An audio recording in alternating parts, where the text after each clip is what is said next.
তৎকালীন সময় আমার মনে হয় তাকে যদি সামনে আনা যায়, বিএনপির দলগতভাবে হয়তো লাভবান হতে পারে।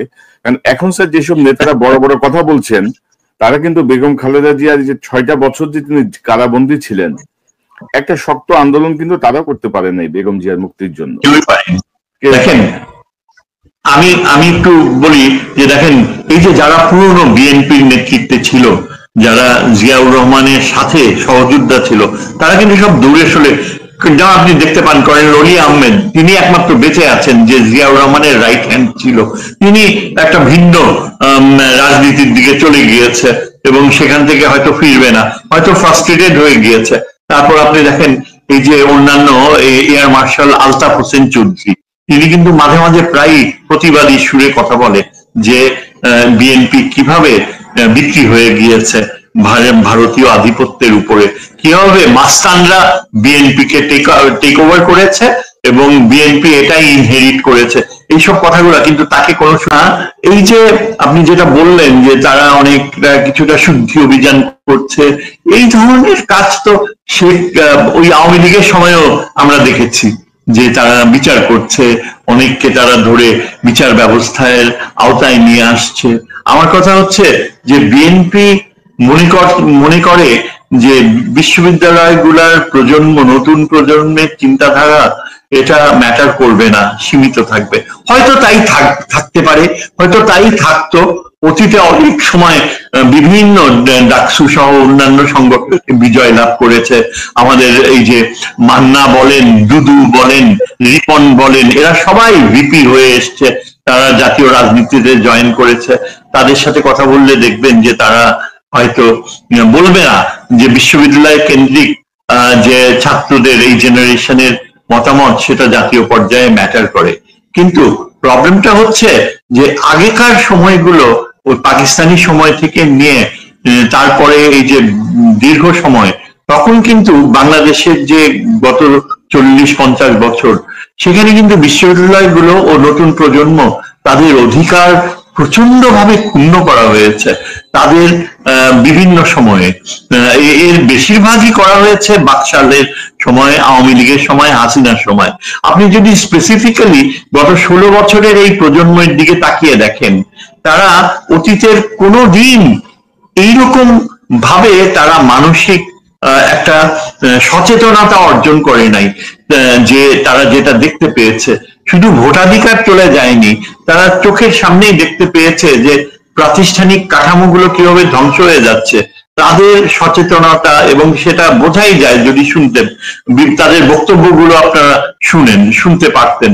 তাছাড়া বিএনপির যে এই যে এখন তারা যে সামনে চলে এসছে, একটা শকিং বাস্তবতা যেটা দেশবাসী আবিষ্কার করছে সেটা হচ্ছে এরকম যে এদের চরিত্রগত আচরণ প্রক্রিয়া আওয়ামী লীগের সাথে পার্থক্য নাই। এই কথা আপনি বিশ্বাস করেন বা না করেন, আমি করি বা না করি, কিন্তু আমার ধারণা ব্যাপক জনগোষ্ঠী, সাধারণ মানুষ মনে করে যে আওয়ামী লীগ যেমন এটা কয়েনের এই পিঠ ও পিঠ। আপনি যদি এদেরকে লক্ষ্য করেন যে এদের নেতৃত্ব, সেখানে কতখানি পরিবর্তনের বা সচেতনতার বা নৈতিকতার আস্থা রয়েছে, সেটাই প্রশ্ন সাপেক্ষ, যেটা প্রকটভাবে নতুন প্রজন্মের চোখে পড়ে। যারা এখন বিএনপি বলেন, যারা নেতৃত্বে রয়েছে, তাদেরকে নিয়ে সবচেয়ে বড় যেটা উৎকণ্ঠা সেটা হচ্ছে যে এটা ভারত নিয়ন্ত্রিত একটি দল। এটা আরো বেশি স্থায়িত্ব অর্জন করেছে যে তাদের সবচেয়ে মুখ্য যে নেগোসিয়েটর, যারা এই ইউনূস গভর্নমেন্টের এই টিমের সাথে পরিবর্তনের যে মুখ্য আলোচক, তিনি এমন একজন ব্যক্তি যে প্রায় 8-9 বছর কাটিয়ে এসছেন ভারতে, শিলংয়ে থেকেছেন, প্রচন্ড প্রাচুর্যের সাথে তার জীবন কেটেছে, যেখানে এখানে ছাত্র সমাজ, বিএনপির অনেক নেতা রাত কাটিয়েছে বাসা থেকে অনেক দূরে, যারা অনেক সাফার করেছে। তাদের কাউকে না অ্যালাউ করে বিএনপির এই নেতৃত্ব এই শিলংয়ে বসবাসকারী এস আলম গ্রুপের কর্মকর্তা, এখনো যার বেতনভুক্ত, তাকে এনে পুরো দায়িত্ব দিয়ে দেওয়া হয়েছে নেগোসিয়েট করার। এবং তিনি যে অবস্থানগুলো নেন, সেখানে তিনি সমস্ত জনসমর্থিত ধারণাগুলোকে প্রত্যাখ্যান করেন। যেমন প্রপোর্শনাল রিপ্রেজেন্টেশন বলেন, যেমন এই যে আগেকার সংবিধান, এটা যে অনৈতিক, অবৈধ, এটার জায়গায় যে আরেকটা সংবিধান করা সম্ভব, ওটা যে অবসোলেট হয়ে গেছে, এই ধারণাটা এই ভদ্রলোক ও বিএনপি প্রচন্ড শক্তি নিয়ে প্রত্যাখ্যান করেন, যার ফলে বিএনপির অন্যান্য যারা মোরাল সোর্সেস তারা একটা কথাও বলতে পারে না। এবং বিএনপির যে নেতৃত্ব, বার্ধক্যজনিত নেতৃত্ব, ফখরুল ইসলাম আলমগীর সহ, আমির খসরু মাহমুদ চৌধুরী সহ যারা অন্যান্য নেতৃত্ব, তারা পুরাপুরি এই সালাউদ্দিনের দিকে তাকিয়ে আছে। এবং লন্ডন বেসড যিনি আদেশগুলো আসছে, সেগুলো বলা হয় যে এই ধারণা যে ভারতের সাথে একটা আন্ডারস্ট্যান্ডিং এ থাকতে হবে, সালাউদ্দিন সাহেব তিনি আগামীতে বিএনপির স্পোকসপারসন থাকবেন এবং তার অধীনে এই প্রপোর্শনাল রিপ্রেজেন্টেশনের ধারণা বলেন, সংবিধানকে চেঞ্জ করা বলেন, কোনোটা গ্রহণ করবেন না। আমাদের এখানে একটা নতুন কি বলে যে লিগাল আর্গুমেন্ট, আইনগত চিন্তাধারায় একটা বৈপ্লবিক নতুন ধারা জন্ম নিয়েছে। আমি জানি না কনক আপনি কি শুনেছেন কিনা, আমাদের একজন মধ্যবয়স্ক লয়ার আবু হেনা রাজ্জাকি, তার নাম আবু হেনা রাজ্জাকি, খুবই প্রমিনেন্স অর্জন করেছে টেলিভিশন মিডিয়ায়, অত্যন্ত শক্তিশালী তার গলা, এবং তিনি যখন কথা বলেন এমন একটা নতুনত্ব নিয়ে আসেন আইনগত ইন্টারপ্রিটেশনের বৈধতাকে, যে তার বিপক্ষে ভালো ভালো লয়ার যারা বিএনপির বলেন তারাও কিন্তু খুব বেশি সাকসেসফুলি দাঁড়াতে পারে। একটা পয়েন্ট আমি শুধু বলি নেই যে তার অবস্থান, যেখানে তিনি বলছেন যে যেদিন শেখ হাসিনা বাংলাদেশ ছেড়ে চলে গিয়েছে তার সাথে সাথে ওই আগেকার সংবিধানের মৃত্যু ঘটেছে।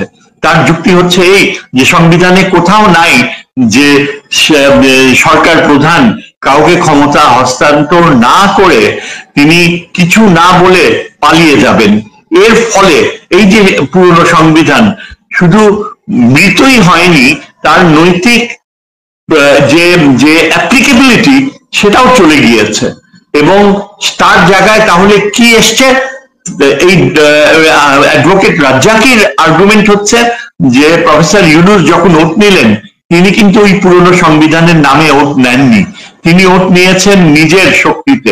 অর্থাৎ প্রফেসর ইউনূস যেদিন থেকে ক্ষমতায় এসছেন, যে ওট তিনি নিয়েছেন, সেই মুহূর্ত থেকেই আনরিটেন একটা সংবিধান সৃষ্টি হয়েছে।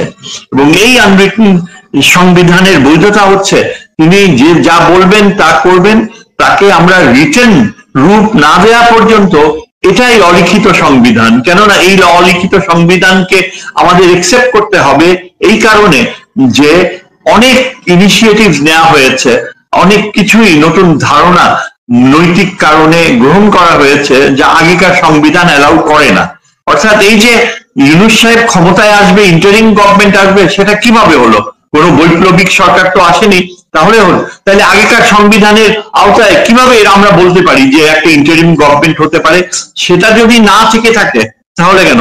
এছাড়া তিনি এই যে প্রপোর্শনাল রিপ্রেজেন্টেশনের ধারণাকে এমন ভাবে তুলে ধরেছেন জনসমক্ষে, যেটা আমার মনে হয় নতুন প্রজন্মকে অনেক শক্তিশালী ভাবে প্রভাব করবে। এবং আপনি যদি এখন এই যে যে রেজাল্টস গুলা হয়েছে ইউনিভার্সিটি গুলোতে, তারপর আমরা দেখতে পাচ্ছি মিডিয়াতে খুবই কার্যকর ভাবে জামাতকে নিয়ে যেসব স্টিরিওটাইপস গুলো ছিল, বা ধর্মীয় গোষ্ঠী যারা ক্ষমতায় আসতে চায় তাদেরকে নিয়ে বিএনপি সহ সিভিল সোসাইটিতে যেসব স্টিরিওটাইপস গুলো রয়েছে, যে শরিয়া আসবে, মেয়েদের অধিকার থাকবে না, এগুলো নিয়ে প্রচন্ড আই ওপেনার্স ডিবেট শুরু হয়েছে। যেমন ধরেন মেয়েদের কি বাধ্যতামূলক ভাবে হিজাব করতে হবে জামাত আসলে? দুইজন খুব স্পষ্টবাদী ধর্মভিত্তিক ব্যক্তিত্ব হঠাৎ করে বাংলাদেশে উদ্ভব হয়েছে। একজন হচ্ছে, আপনি নিশ্চয়ই চিনবেন, যে মার্কিন যুক্তরাষ্ট্রে হাওয়ার্ড ইউনিভার্সিটিতে অধ্যাপনা করছেন ভদ্রলোক, তার নাম ডক্টর গালিব। ঢাকা বিশ্ববিদ্যালয় তিনি all through first class first, তাও এই আওয়ামী পিরিয়ডে তাকে ওই ফিজিক্স ডিপার্টমেন্টে জয়েন করার, কেমিস্ট্রি বোধহয় জয়েন করতে দেওয়া হয়নি, আজকে হাওয়ার্ড ইউনিভার্সিটিতে পড়াচ্ছেন। বাংলাদেশে আসার পরে প্রত্যেকটা ইস্যুতে এখন তিনি অত্যন্ত এনলাইটেন্ড ওপিনিয়ন দিচ্ছে, এবং আমরা দেখতে পাচ্ছি যে মিডিয়া সহ নানান যে সিভিল সোসাইটির যারা ক্রিটিক্স, যারা খোলা মনে দেখছে, তারা কিন্তু তাদের যে, এবং আরেকজন হচ্ছে শিশির মুনির, যিনি এই যে লয়ারদের ডিফেন্ড করেছে, এরা দুজনই কার্যকর। ইন্টারেস্টিংলি এনাফ এরা দুইজনই ধরেন স্যার, জামাত এবং শিবিরের পক্ষে যারা কথা বলছেন তারা যেভাবে যৌক্তিকভাবে এবং পিন পয়েন্ট ভাবে তাদের বক্তব্য তুলে ধরছেন, বিএনপির পক্ষ থেকে কিন্তু সেটি কাউন্টার করার মতো আমরা তেমন কাউকে পাচ্ছি না। তারা এক ধরনের আবেগ, তারা এক ধরনের তথ্য, যে কথাগুলো মানুষের মধ্যে আছে, আওয়ামী লীগের যে মুক্তিযুদ্ধের চেতনার যেই বক্তব্য, সেগুলোকে সামনে নিয়ে আসছেন। তো এখন ধরেন স্যার, যে আমি যদি এই বিষয়ে একটু আরেকটা কথা অ্যাড করতে চাই, যেটা আমার কাছে সবচেয়ে ভয়ঙ্কর মনে হয় বিএনপির ব্যাপারে। দেখেন, বিএনপির কোনো মতাদর্শই তো নাই, কোনো ইডিওলজি নাই। আওয়ামী লীগের একটা ইডিওলজি ছিল, তারা এই যে বাকশালে তারা মতাদর্শে আওয়ামী লীগের দলীয় একটা ইয়ে ছিল, ফ্যাসিস্ট ইডিওলজি। এবং আওয়ামী লীগে যারা এখনো আস্থা রাখে, যেমন অনেক মিডিয়ার ব্যক্তিত্ব, যেমন এই যে আমাদের জিল্লুর তৃতীয় মাত্রার, এবং তার মতো এই যে মাসুদ কামাল মতো জার্নালিস্ট, এরা সবসময় বলে যে আওয়ামী লীগের ব্যক্তিদের বিচার করতে পারেন, কিন্তু দল তো কোনো দোষ করেনি। আমার কথা হচ্ছে, দল দোষ করেনি এটা কিভাবে বলছেন? ফ্যাসিজম যখন লালিত হয়েছিল, জার্মান নাৎসি পার্টিকে কি ব্যান করা হয়নি? জার্মান নাৎসি পার্টির সমর্থক লক্ষ লক্ষ কোটি কোটি লোক ছিল, তাদেরকে কি ভুলে যেতে হয়নি?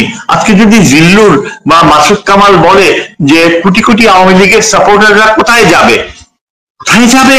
এটা কেন প্রশ্ন? দল কোথায় যাবে? দল তো দায়ী। যদি নাৎসি পার্টি দায়ী হয়ে থাকে, তাহলে আওয়ামী লীগের ফ্যাসিস্ট দলও দায়ী, এবং ওই দলটি ব্যান্ড হয়ে যাবে যদি বিচার প্রক্রিয়া হয়।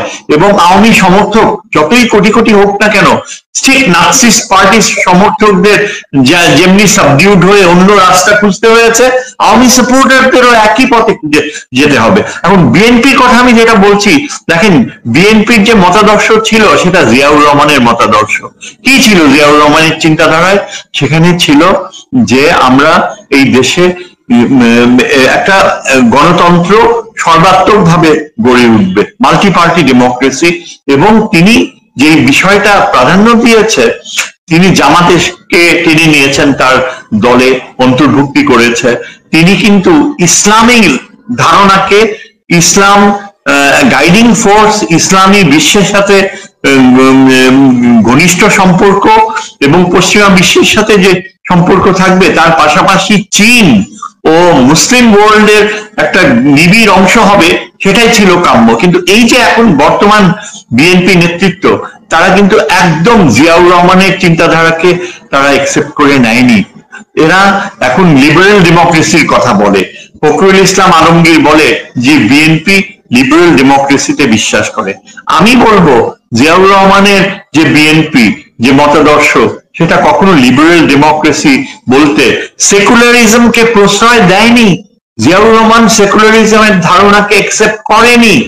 জিয়াউর রহমানের চিন্তাধারা ছিল যে বাংলাদেশের সৃষ্টি এবং এর পেছনে যে ইতিহাস, সেখানে শেরে বাংলা, সোহরাওয়ার্দী এরাই ছিল মুখ্য উদ্যোক্তা। জিয়াউর রহমান ইতিহাস বুঝতে চেষ্টা করতেন, তিনি অনেক সময় কাটিয়েছেন। আমি তো কাছাকাছি ছিলাম, আমি নিজের চোখে দেখেছি যে জিয়াউর রহমান এই যে যুদ্ধ, লিবারেশন ওয়ার শব্দটা ব্যবহার করা বিরক্তি বোধ করতেন। তিনি আমাদেরকে ব্রিফ করার সময় বলতেন, লিবারেশন ওয়ার আবার কি? আমরা কি লিবারেশন হয়েছি? কিসের থেকে লিবারেশন হয়েছি? আমরা, এটা স্বাধীনতা যুদ্ধ ছিল, আমরা স্বাধীন হয়েছি। স্বাধীন হয়েছে আরেকটা দেশ যারা আমাদের গণতন্ত্রকে রেসপেক্ট করেনি তাদের। তার চিন্তাধারা কিন্তু সততা ছিল, এবং তিনি সবসময় এটাকে ইম্পর্টেন্স দিতেন যে আমাদের ইতিহাস চলে যায় শত বছর, শত শত বছরে, যেখানে বাঙালি মুসলমান সত্তা জন্মলাভ করেছে এই অঞ্চলে, যেখানে শেরে বাংলা ফজলুল হক আমাদের দ্বিজাতি তত্ত্ব উপহার দিয়েছে লাহোর প্রস্তাবে, এবং দ্বিজাতি তত্ত্বর ভিত্তিতেই কিন্তু আমরা আলাদা রাষ্ট্র সৃষ্টি করেছি। দ্বিজাতি তত্ত্বের ভিত্তিতেই আমরা ৭১-এর স্বাধীনতা যুদ্ধে আলাদা একই সীমান্ত আমরা বেছে নিয়েছি যে এটাই আমাদের সীমান্ত, ৪৭-এ যে সীমান্ত ছিল। কিন্তু আজকে হাসিনা যে চয়েস নিয়েছে সেই চয়েসে আমরা দেখতে পাই যে তিনি সরাসরি দ্বিজাতি তত্ত্বকে প্রত্যাখ্যান শুরু করেননি, তিনি দ্বিজাতি তত্ত্বের পরিবর্তে অখণ্ড ভারতের ধারণাকে আলিঙ্গন করেছে। কাজেই আওয়ামী মতাদর্শ যদি সেকুলারিস্ট ফিলসফির ধারণায় শেষ পর্যন্ত দ্বিজাতি তত্ত্বকে প্রত্যাখ্যান করে অখণ্ড ভারতের ধারণাকে মেনে নেয়, কেননা আরএসএস এখন অখণ্ড ভারতকেই প্রমোট করছে, এবং শেখ হাসিনা তার শেষের ঘন্টাগুলায় তার পালিয়ে যাওয়ার ৩-৪ ঘন্টার যদি আচরণ আপনি দেখেন, তিনি কিন্তু সুস্পষ্টভাবে ভারতীয় সামরিক হস্তক্ষেপ সরাসরি কামনা করেছে।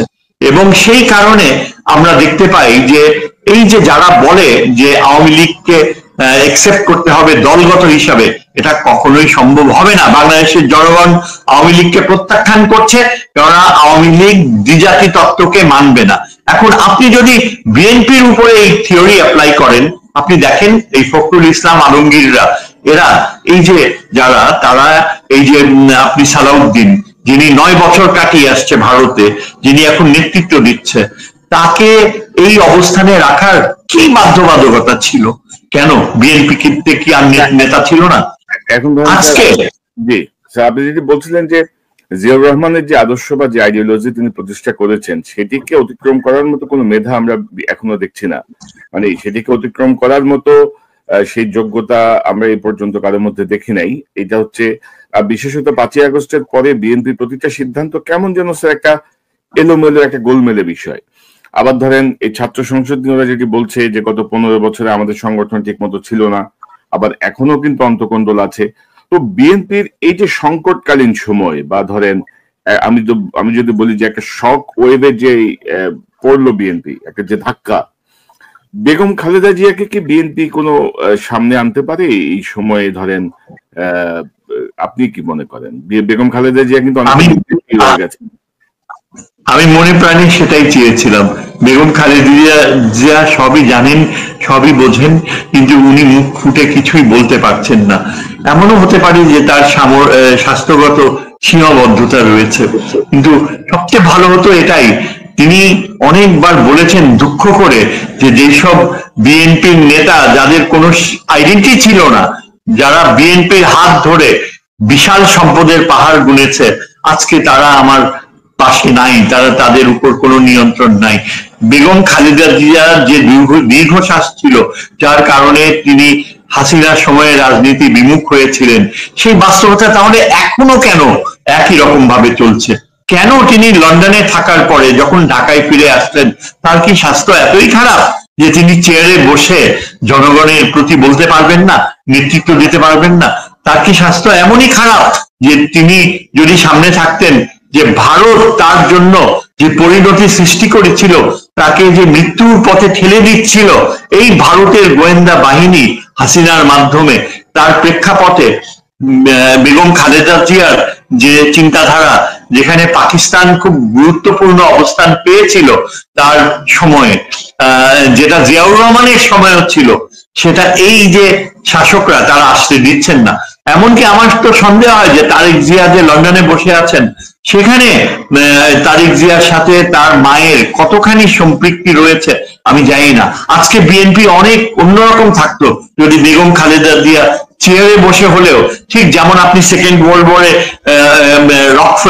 আপনার রুজভেল্ট হুইল চেয়ারে বসে আমেরিকার সেকেন্ড ওয়ার্ল্ড ওয়ার পরিচালনা করতে পেরেছিল। অনেকেই আছে আমাদের আধুনিক বিশ্বে যাদের শারীরিক সীমাবদ্ধতা থাকতেও তারা কিন্তু দেশকে নেতৃত্ব দিয়েছে। বেগম খালেদা জিয়ার পক্ষে সেটা সম্ভব ছিল। বেগম খালেদা জিয়া না গুরুতর অসুস্থ, বাট এই সংকটকালীন সময় আমার মনে হয় তাকে যদি সামনে আনা যায়, বিএনপির দলগতভাবে হয়তো লাভবান হতে পারে। কারণ এখন স্যার যেসব নেতারা বড় বড় কথা বলছেন, তারা কিন্তু বেগম খালেদা জিয়ার যে 6টা বছর যে তিনি কারাবন্দী ছিলেন, একটা শক্ত আন্দোলন কিন্তু তারা করতে পারে নাই বেগম জিয়ার মুক্তির জন্য। কেউই পারেনি।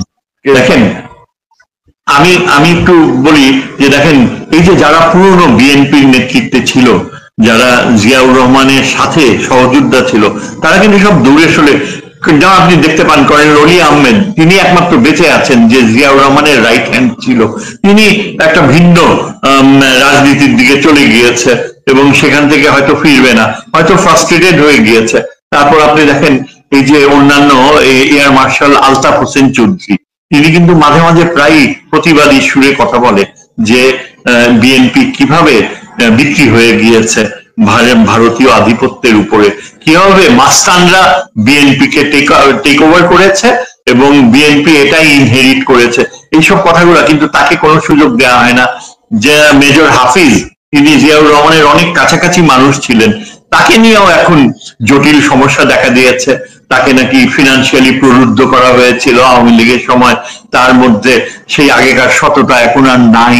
কিন্তু প্রবলেমটা হচ্ছে যে যারা এখন বিএনপিতে রয়েছে না, এই ফখরুল ইসলাম আলমগীর, তার বারবার তিনি বামপন্থী আদর্শের ধারণা, বামপন্থী চিন্তাধারা বাংলাদেশের পলিটিক্সে কোনো স্থান নাই। আপনি কেন ফখরুল ইসলাম আলমগীর এই মান্নাকে ডেকে আনে, তারপর জুনায়েদ সাকিকে ডেকে আনে, এরা জটিল বক্তৃতা দেয়,